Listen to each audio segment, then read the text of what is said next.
Yeah, we people are very lucky because we are in the area that the world is in a very big transformation because of the technology. Uh, I think we read a lot on the books that 200 years ago when the first industry have a lot of great people, and then 100 years ago, electricity revolution come, a lot of success people. So now the technology come. This new technology will also create a lot of successful people, interesting careers. But honestly, every technological revolution come is going to create a lot of social problems. And my view is the first technology revolution caused the First World War. Second technology revolution caused the Second World War. Now we're on the third.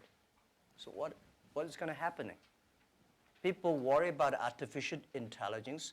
People worry about robots. People worry about a computer and data and privacy and securities. People start to worry. But whether you worry, it will come. You don't worry, it comes. So the thing is how you change yourself. So I think next 30 years, the world is going to be huge change. If there's a third world war, I think the world war should be a war against disease, a war against environment pollution, right? A war against poverty together. We should not a war against ourselves. But if we do not see clearly that using the new technology to solve this problem, if we do not unite, align together, human beings are going to fight each other. Because every technology revolution will make the world unbalanced. When something unbalanced coming, somebody used to be number one, suddenly become number two, and somebody was number three, and then become number one. It's all not comfortable. So we people, if you're 30 years old, my view is that when you are 20 to 30 years old, you should follow a good boss, join a good company to learn how to do things properly. When you're 30 to 40 years old, if you want to do something yourself, just do it. You still can't afford to lose, to fail. But when you're 40 to 50 years old, my suggestion is that you should do things that you are good at, right? And not do things that, oh, that's very interesting, I want to try something new. It's a bit dangerous more. When you're 50 to 60 years old, spending time training and developing young people, the next generation. When you're over 60 years old, better stay with your grandchildren. But this is normally general like that. Not everybody will like, but most of the people will like that. So 30 years old, we people, next 30 years, are the luckiest period. We have a lot of challenges, a lot of things are happening, and with our knowledge, with our physical power, it's time you need to change. You have to think, if you want to be successful tomorrow, it's impossible. If you want to be successful a year later, it's impossible. But if you want to win 10 years later, you have a chance. That is what I think. Wonderful. And moving on to a topic which is kind of impossible to ignore after 2017. So a third of all the people in leadership positions in Alibaba are women. But the picture elsewhere is a bit more bleak. And a friend of mine recently said something that has really stayed with me. Women are tired of empowerment programs and we want power. In 2016, venture capitalists invested $58.2 billion in male-founded companies, while women received just $1.46 billion. And as 2017 showed, it was a year of sexual harassment scandals, the gender pay gap still exists, and unfortunately, the list does go on. So how do you think we can move beyond tokenistic gestures towards genuine gender equality? Yeah, that is very interesting. A few years, like 4 years ago, there is a journalist came to our company, and when he leaves, he asked me a question, why there are so many women in your company?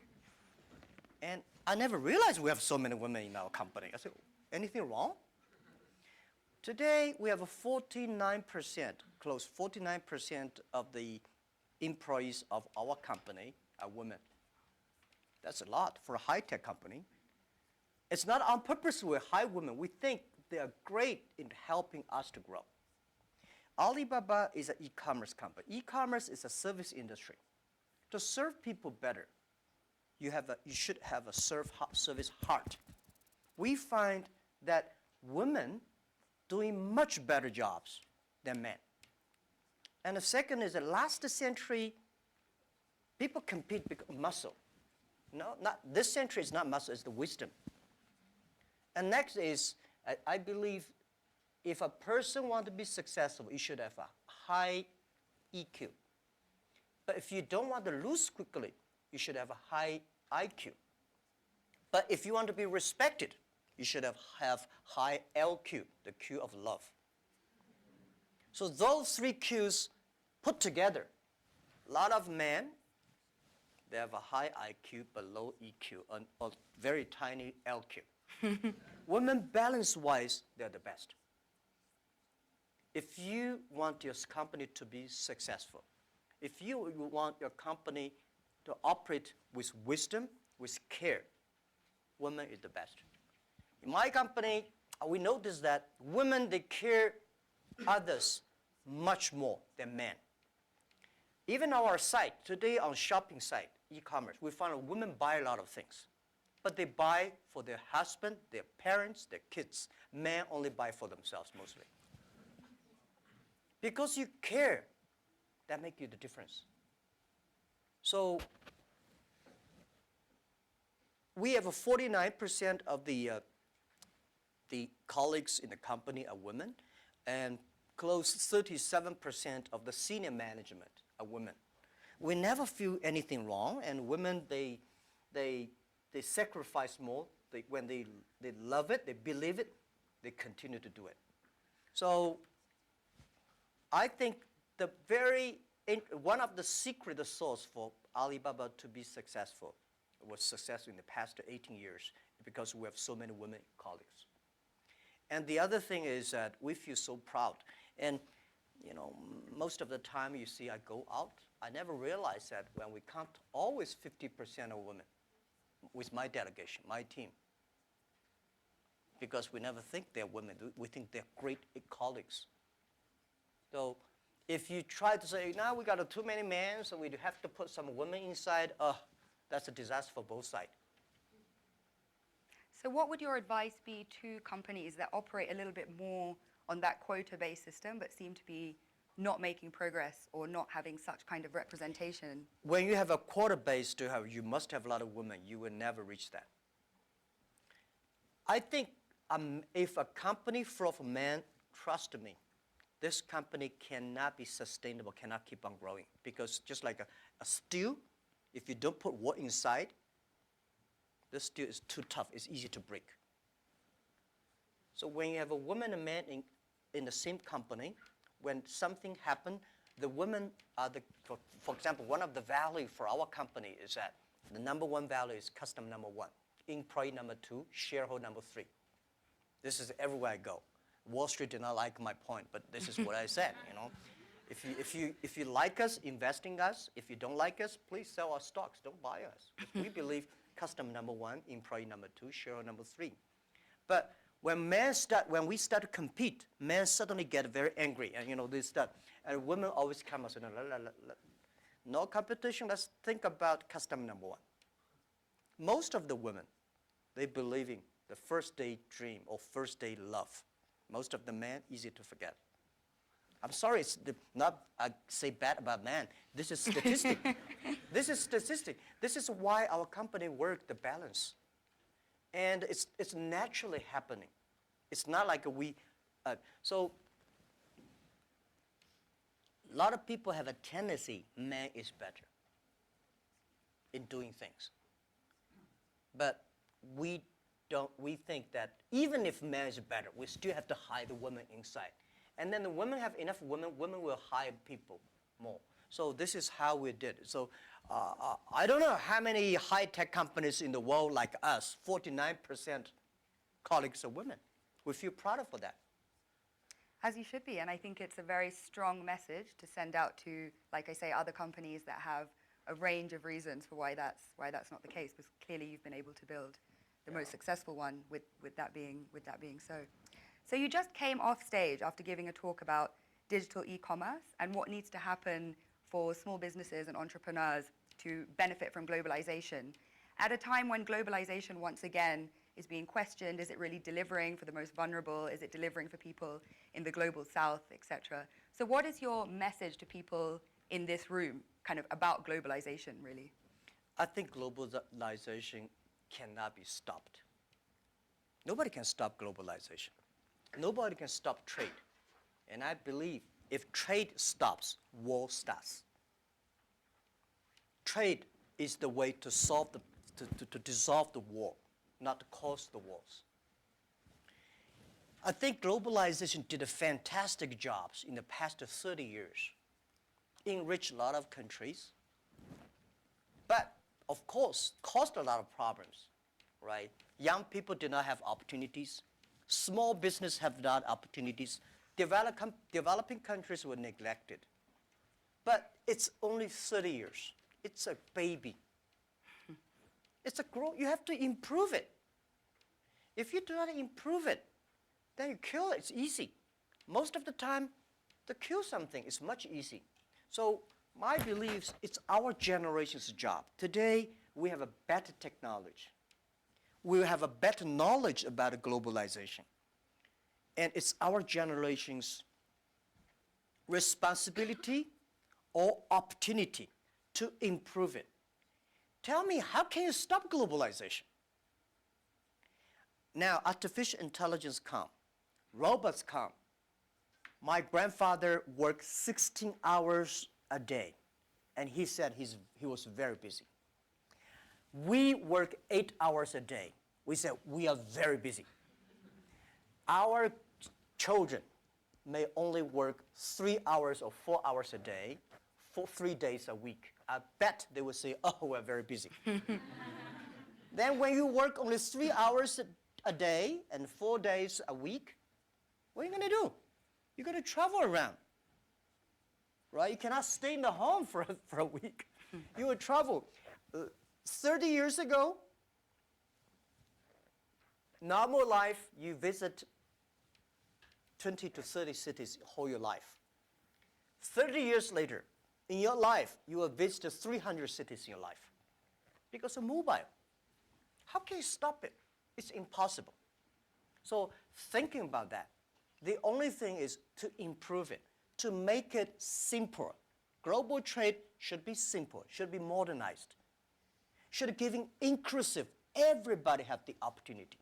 So my strong message is that, well, I feel sorry for WTO. They did a great job, but in the past 20 years, when you put the 200 government ministers in one room, how can they agree on something? Right? Because I don't like your country. No matter how good suggestion you have, I say no. But business people, even if we put 200 business people in one room, we will surely agree on something. And this is what I believe. The next generation of globalization should be inclusive, should create opportunities for young people to get involved. The first globalization in human history was controlled by few kings and emperors. Last 30 years, globalization was controlled by 60,000 big companies. If you're not among the big companies, if you're not in the big, powerful countries, you don't have a chance. The next 30 years, I bet we will have 6 million or 16 million or 60 million companies get involved in globalization. And I'm sure we will make it happen. Together with a lot of people, maybe with you. With a mobile phone, if people still using mobile phone 30 years later. With a mobile phone, you can global buy. You want to buy something from Kenya, you just click. You want to buy something from Norway, you click global buy, global sell. If you're a small thing, without internet, you can only sell in your village or small town. Today, you can sell across the world. And global pay, global delivery, and global travel, the only thing you have to bring is a mobile phone, no, not even a passport. This is going to happen in 10 years. And this is the message. Let's catch this opportunity. If you complain, the other people catch it. If you catch the opportunity, embrace it now, you will be the next Alibaba. People like me, I was born in a very poor family. I never got a great education. I failed all the examinations. For what reason, I don't know. But later, I realized I don't have money, I don't have technology, I don't have a lot of good backgrounds. We have a rich uncle or something, no. The only thing I competed with my people, the young people, is let's compete for 10 years later. This is what I believe 10 years later will be happening. So everything I do for that goal, I know 10 years later, this thing is going to happen. So prepare for that. Because I know if I compete with him for next month, no chance. So this is how my message is. It's a challenge, but it's an opportunity. And it's the opportunity for people like us. This world, the most difficult thing is to convincing a successful people. When you tell him, this is a great opportunity, he says, no, forget it, right? I've been doing this for 30 years. But for people like us, we're looking for opportunities in order to survive. So we will do anything to be creative. So this is the message. 30 years, it's an opportunity for us. It's a challenge for those people who are 60 years old. If they're 60 years old, not discrimination, but it is tough for them. And maybe says something about how we need to look at government as well in terms of more young people entering and doing policy making. So if there are these 6 or 16 or 60 million businesses and we're all kind of hyper-connected, on a more fundamental level, do you think consumption is making us happy? Consumption? What do you mean consumption by making us happy? But through consuming, are we becoming happier through being more connected? Is that genuinely Yeah, driving of course, connection? consumption will make, without consumption, definitely we're not happy, right? But if their consumption may not be, the thing is that for me, people like me, people say, Jack, you are very rich, but I don't have time to spend money. And I know this money does not belong to me. When I have 1 million, 2 million, it's my money. But when you have 20 million, problem comes, you think the US dollar is going to devalue or English pound and the stock market is going to problem. When you're over $1 billion, that is the responsibility because the society trusts you can manage the money better. If you think that is your money, you'll get into trouble. This is what I always believe. That's the, how can a person have 20 or $2 billion? No matter how hard you work, you should not get to 2 billion or 20 billion. The money people put on you is the trust and credit you have. So you should spend money better than government. You should spend money better than the other people. Spend money on the right places. So consumptions, yes. And like the service industry, let me tell you one thing. The AI robots is going to kill a lot of jobs. Because in the future, machine. But there will be, we have to create modern service industry. Service industry is going to have. Service is got a lot about consumptions. So doing the consumptions, service industry has huge hope. But you have to do uniquely. I think from that slightly philosophical point, we can turn to the floor for questions. So if you, if you could please introduce yourself, say where you're from, please keep your questions succinct so we can take as many as possible and relevant for the whole group. Great, so would you like to go first?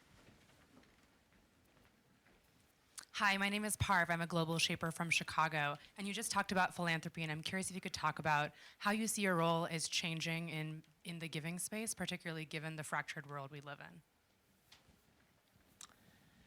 Yeah, I think philanthropy, it's not about helping others. It's about helping yourself. I had a huge debate with my colleagues. Several years ago, there's a big earthquake in China. And there was a big earthquake in Japan. So we donated I forgot the exact, like $20,000 to Japan, $10, $15 to China. And people say, why we donate that little? Because we have a lot of money. And my point is, no matter how much money you donate, 2 million, 20 million, that money compared to that is tiny. You cannot change a lot of things there. The thing you donate because you change yourself. When you change, the world is changed. You have to change yourself, right? And the next thing is that philanthropy is about action. It's about involvement. It's not about giving money. It's about to wake up people's consciousness. So I think, to me, I grow up, and my globalization is grow up in this place. Year 2001, when I was nominated as a young global leader, I had no idea what is Davos, where is it, and what is about a young global leader. But I came here, I learned, I listened about these corporate global citizenship and globalization and all things. I grow up. I understand. This is, to me, it's like a philanthropy. And this has changed to me, as I told Schwab, that every time I come to Davos, I want to spend time with young people. Because I benefit from young global leader, early days. When I listen to Bill Gates, and Bill Clinton, and George Soros, these guys, at that time we don't have that many people. Very poor facilities. Well, very cold. I work like 30 minutes driving in a bus coming here and watching. But now I think still have. But this is good. This is the tuition we pay for a grown up. And now, to me, I think spending time with you benefit me, and also I want to tell you my true experience. It's a philanthropy. It does not necessarily mean money. So, by charity, you cannot change the world. But if you have a philanthropy heart, you can do a lot of things. So I find this one, unfortunately, a lot of people have a business heart here, making money, but do things like a philanthropy. What we should do is should be a philanthropy heart, but have a business skill.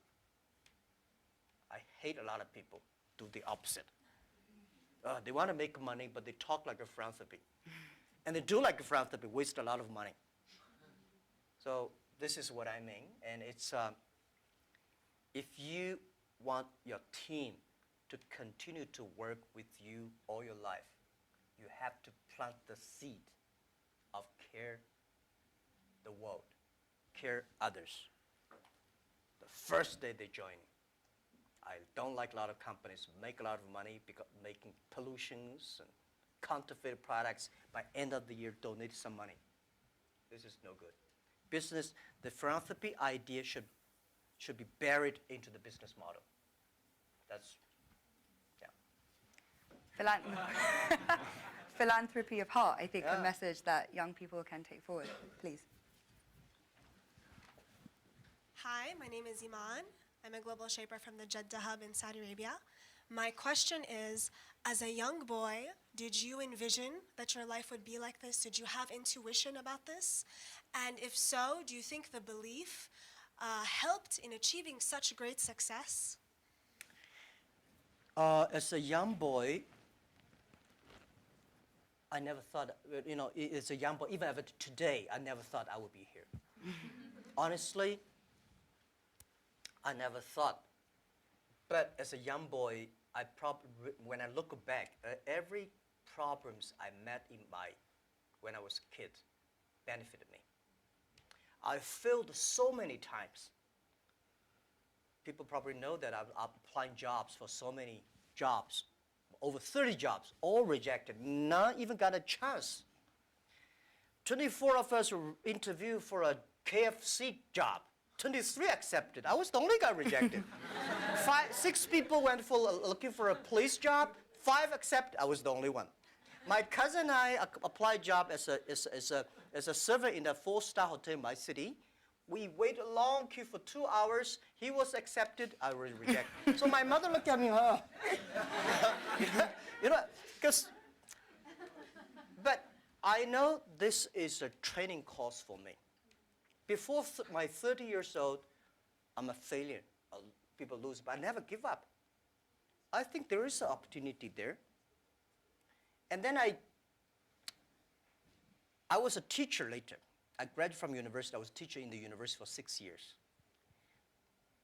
Number 5 year, I was elected the best teacher of my university, elected by students. So I said, everything I taught my students are the things I learned from books. What if I go out, spend 10 years, experience all the things, whether fail or succeed, I go back to teach again. That was my original thinking doing Alibaba. So I never thought I could be rich. I never thought I would be successful. I never thought we could survive for 18 years. And then we made it. The only thing that today we should do is share the experience and know-how, especially share the mistakes, suffers with others. My thinking is that you guys remember, if you want to be successful, learn from the other people's mistakes. Don't learn from the successful stories. Successful stories they make, don't listen to that. There are a lot of reasons behind it. Just like I remember the first time Harvard Business School came to us, say, Jack, we want to write a case study for you. Yes, years 2001 or 2000. They came, they spent 1 week, and they write a report, and I read, I said, this is not me. And this is you. I said, no, this is not us. He said, this is you. So they make up his sign, and the case study go up, and they start to teach in a lot of universities. The next 5 years, they invited me to go to the case study, and they always find a competitor of my company. And after every case study, Alibaba will die, that company will succeed. All the students agree. And actually, every 5 years, all the competitors die, we still survive. So how can you study this kind of a successful story? Learn from the mistakes, the other people. No matter how smart you are, you will encounter these mistakes. You learn from mistakes not because you will be able to avoid mistakes. You will able to, when these mistakes come, this suffer comes, you know how to deal with it, how to face it. The book I want to write, if I can, is Alibaba 1001 Mistakes. This is the most treasurable things that in my life. In my life, it's not how much we achieved. It's how much we gone through the tough days and mistakes. And this is what, if you start to think now, it would be good. So if you ask me when I was a boy, I never thought about that. Never. Let's go to the back of the room. Yeah.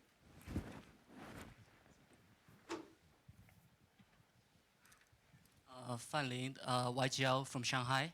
I know that you recently spent 100 billion RMB in deep tech research. I just wonder how you think of the future of deep tech and how that's going to influence humanity and creativity. Yeah. Thank you. I think technology, as a company, we invest 100 billion RMB, which is like 150, right, or 15 billion US dollars on researching for the high tech. As a company, I hope in the future we gain our profit because of our technology, not because of our size. So we have to invest in technology. But I don't like this kind of, there's a debate. Artificial intelligence, big data is going to threaten the human beings. I think artificial intelligence should support human beings. The technology should always doing something to enable people instead of disable people. When steam machine comes, when cars comes, people hate it. You know, today we think car is good, when the automobile when first was designed, people hate, especially this horsemen, right? They destroy every cars they can see. So I would say, people like us, when we have the money, we have the resources, we have all the excellent young people, we should spend money on the technology that enable people, empower people, make life better. So this is what we want to invest. And I think artificial intelligence, no matter how artificial intelligence is good, human being in the future competed with the machine on knowledge, you don't have chance. Computer is always going to be smarter than you are. When there's a car, forget about who runs faster. When there's a plane, don't think you can fly when there's a computer, computer is always smarter than you are. They never forget. They remember everything. They never get angry. They calculate faster. But computer can never be as wise as a man. What's the difference between smart and wisdom? My view is, a smart people see something the other people don't see. A wise people see something, he pretend he did not see it. A smart people know what he want. A wise people know what he doesn't want. A wisdom, the person with wisdom knows, only you know I don't want this. Then you know what do you want. So I think this is the money we invest to support human beings, not supporting Alibaba. This lab is open to the whole world. It's not supporting Alibaba at all. Yeah. Wonderful. So hi, I'm Saad, Global Shaper from the Islamabad Hub. I really want to know what you think about leadership. Is it something that comes from the heart when it comes to decision making as a leader, or is it something that that you have to take, you have to think through your mind as well, or is it a bit of both? Like as a leader, when you make decisions, would you go with something that you really feel about from your heart, or would you try to have a mix of your mind and your heart when you make decisions? Yeah, I think it's a good question. I've been thinking about that. First, it's your nature instinct. There must have something that you different. Second is you need training. You should be trained through all the tough experience, but still positive. I found out some great leaders in the world. They are always positive. They never complain others, and never complain. And they look at the things in a different view, like normal people.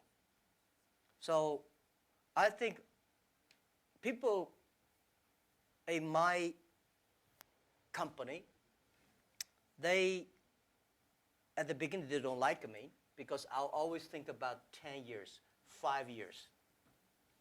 And then after we're working together for 3 or 5 years, they find, you're right. Then we got the credit rating. And as a CEO, one of the jobs, when everybody's happy, you have to see the unhappy things. When everybody's unhappy, you have to see the happy things. So leadership is nature, but you have to train and learn. And I got my leadership upgraded in Davos. I see so many. Ali Enter Financing, how many people here know about Alipay? Thank you. Alipay's decision was made here. I was thinking about Alipay, but I was not dare to launch Alipay because in China, if you do financing without license, you will be in jail at that time. So I went to the banks, can you help us do the e-commerce on transaction? No.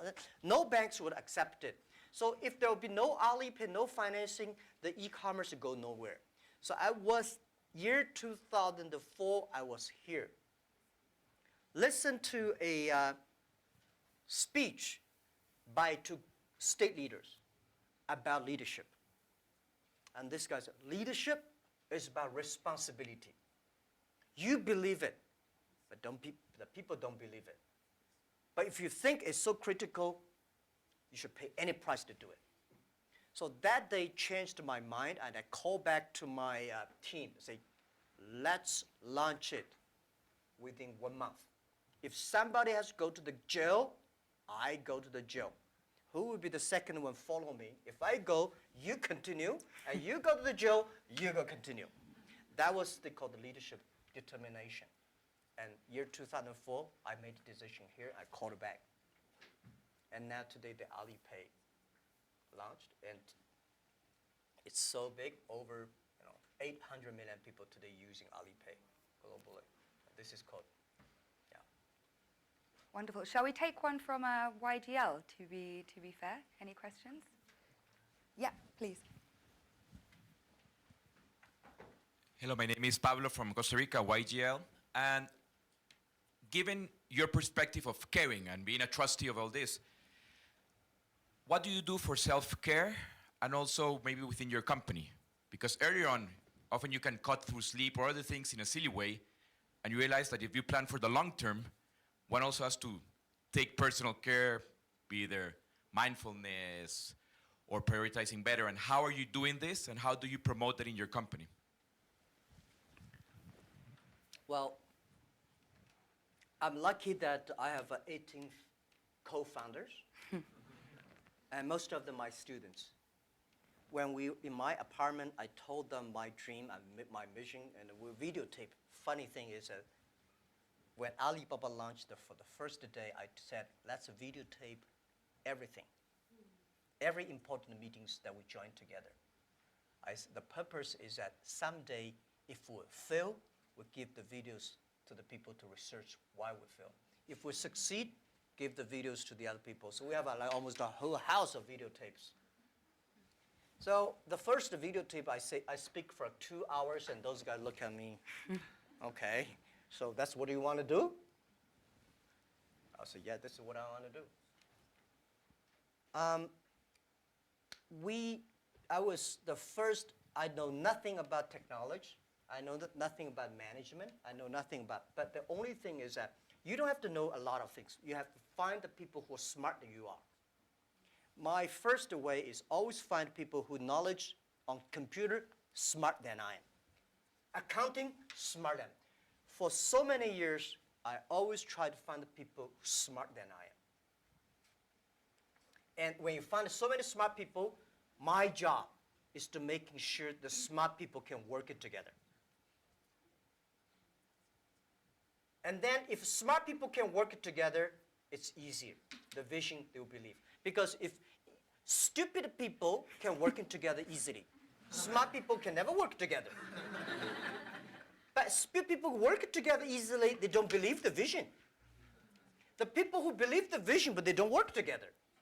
So very important is finding smart people, and my job is 2 things. Making sure they work together. So the culture is important. Long term, you should be ideal with great, strong vision leader, but you should also have to survive today. If you don't survive today, you're gone. So the best way to promote your company is not you, it's not me as the CEO. The best way is your product, your services, your employees. The best product of your company is your employee. So I spent a lot of time, early days. For the first 2,000 employees of Alibaba, I speak everybody for 1 or 2 hours when they're joining. I said, I will never promise you will be rich. I never promise you will be promoted. But I promise you'll suffer. I promise you will have a terrible life, and right? And all the terrible things I promise when you join this company. Right? But good things, if you promise good things, you are misleading them, because I cannot promise myself. We know this is the future, but we are not sure that we will be there. But if we don't work together, we all will lose our job. So that's the thing. And they do always say, and I think I've experienced this myself, if you knew how hard it would be, would you do it? And it seems for you, a key part of leadership is leaving the ego at the door and being willing to hire people better than you, who you can then kind of empower to carry out your vision. Yeah. Wonderful. Yeah. Hi, I'm Iman from Global Shaper Jakarta Hub. How does your experience of being a teacher influence how you run the business today? And do you have any message for those who are working in education space? Thank you. How does your experience of being a teacher in early days Oh. influence how you run the business Oh, today? yeah. Let me tell you one thing. I never thought I could be a CEO. I never thought later I'd become a good CEO. One of the things I learned is from teachers. As a teacher, very important character of a teacher is the teacher always expects his students better. I want this student to become a banker, that student to become a mayor, that guy is a scientist. This is all teachers want. If you don't have this kind of thinking, it's a terrible teacher. A good teacher always wants the other people better. You don't want this teacher in jail, that teacher is a bankrupt, that teacher is, you know. So as a CEO, I trained myself is I always want those people join the company do better than they thought. And everything the company should do is making sure the good environment to training him to be more positive. And everything we do, this is a teacher. And teacher does not mean I know better than you are. Everything I know better than you are because I learn from others. So a teacher should learn all the time. A teacher should share all the time. A teacher should always expect the other people better than you are. And by the way, education, it's a big challenge now. If we do not change the way we teach, 30 years later we'll be in trouble. Because the way we teach, the thing we teach our kids are the things the past 200 years is knowledge-based. And we cannot teach our kids to compete with machine who is smarter. We have to teach something unique. That is, machine can never catch up with us. In this way, 30 years later, our kids have the chance. I hope I answer your question. It's a very difficult one to answer, but what are those skills that you think we need to teach? If we're moving away from knowledge, what are the key things? Value, believing, independent thinking, teamwork, care for others. These are the soft part. The knowledge may not teach you that. Folks, that's why I think we should teach our kids on sports, the music, the painting, art. So making sure humans should be different from, everything we teach should be different from machine. If the machine can do better, you have to think about it.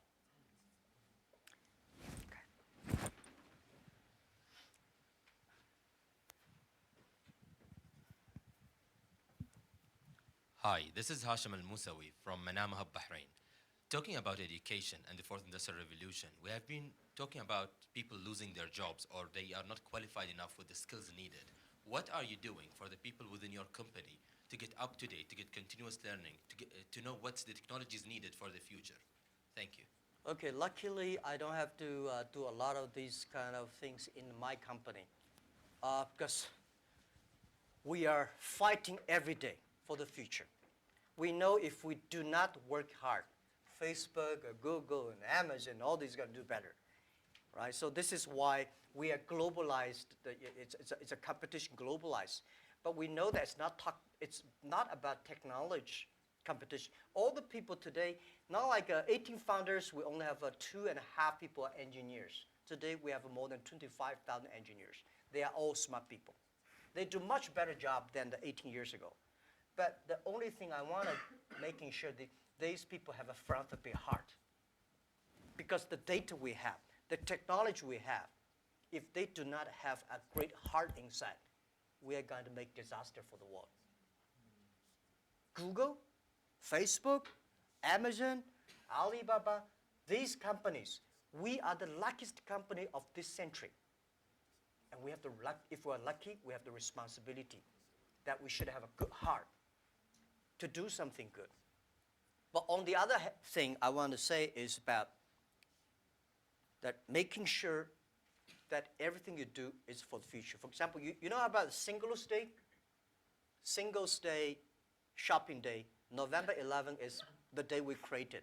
Last year, that day, we sold 25 billion US dollars for one day. And for the first minute, over 70 to 80 million people rush inside to shop on the mobile phone. So you have to making sure the system is good enough. We have to finish 270,000 transactions per second. Can you imagine that? Hard to compute. 270,000 transactions per second. If we do not have that kind of computing capability, the whole system will crash because we have several hundred million people waiting to pay the money. So this technology, we know why we do this for one day, because we want to test the technology. This technology should be inclusive, because we know today in China we create probably like 100 million package delivery. We believe a day. 5 years later, the whole world would deliver 1 billion packages per day. Think about what's the technology. Are we ready for that? So the Singles Day is to testing this technology and to be inclusive. So making sure the market drive them, not the boss drive them.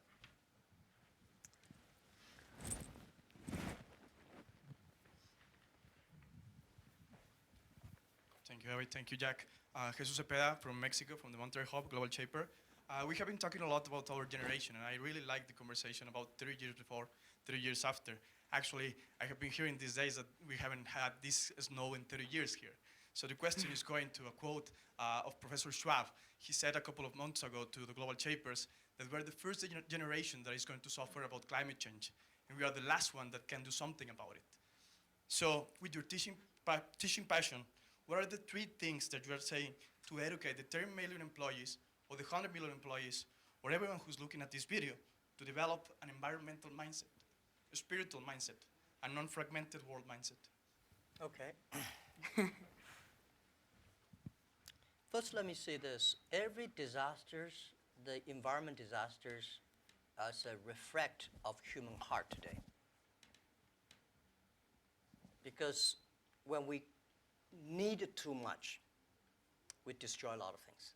I think the human being today, in the past 200 years, because of knowledge-based technology or knowledge-based training system, all we want to do is get more.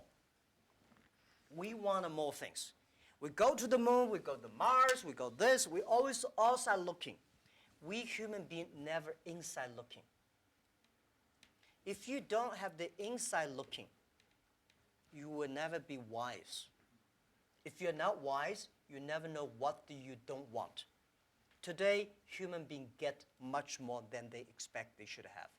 So the environmental pollutions, the whole thing happening is because human beings become greedy, become arrogant. So this is why the big data, the data technology is trying to understand the inside of human. What is data? Data is the human behavior. A lot of people, trust me, the machine will know you better than you know yourself. Have you seen some movies? Some gamblers. You know, they're great. They look at the eyes. If he got a good card, this eyeball will shake. But normal people don't see it. The machine see all the details. Machine know you better. So what I would say is that in the data period, human being next to 100 years, human will try to understand inward looking. We will see a lot of ugly things of ourselves. When knowledge-based outward looking, you see the ugly things of the others and good things. When you look inside looking. This is Chinese philosophy. Chinese people, our believing is always inside looking. We're supposed to have inside checking every three times a day. But not really. If you can really do that, you can do that. then you'll be good. So for environment, you're right. If we do not make action, take action, all the money you make will spend in the hospital, medicine. Our kids will be in big trouble. So let's fix it. And first fix our heart, fix our know-how, and fix our belief. When you have a belief, when you have a religion, when you have a value, it's better. So I think this is what I concerned me. This is what I think the young people should always have, the value, the mission. If you have something you believe in your heart, then it will be different. This is what next 30 years education should be focused on. We have time for one last brief question. Karuna?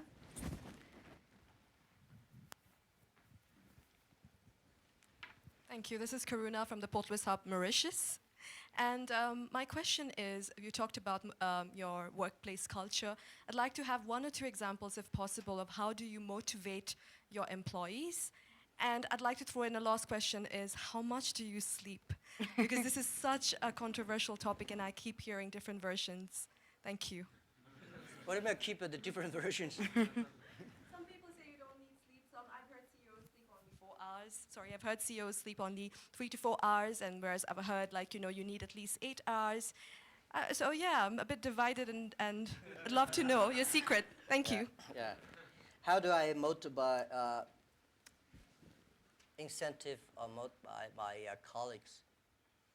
You have to find the people that can mobilize themselves. It's impossible to encourage a negative person.